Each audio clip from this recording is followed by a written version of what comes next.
How to add bot to your Telegram channel. Hi guys, welcome back to another episode. Today I'll be showing you the ways to add bot to your Telegram channel. So in order to add bot to your Telegram channel, first thing first, you'll need to check your internet connection and then log in into your Telegram account. Once logged in, it's going to take you to the home page. Right on this page, tap the contact icon or the pencil icon located in the bottom right hand side corner. After that, it's going to take you to this kind of interface. So from here, tap the search bar and find out the particular bot that you wish to add it. So I'm just going to type in games. Once you've found the particular bot, just click on it, and then after you are directed to the home page or the chat page, tap the profile icon and you'll need to scroll down and you'll be able to see add to group or channel.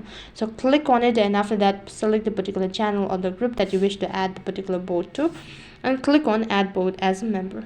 Once you've done that, you'll be able to see the confirmation, so tap the add bot button. As soon as you do that, the bot has been added to your Telegram channel or group. So that is all for this video. I hope the video was helpful. Make sure to like, share and subscribe to our channel. Thank you for watching. See you in the next video.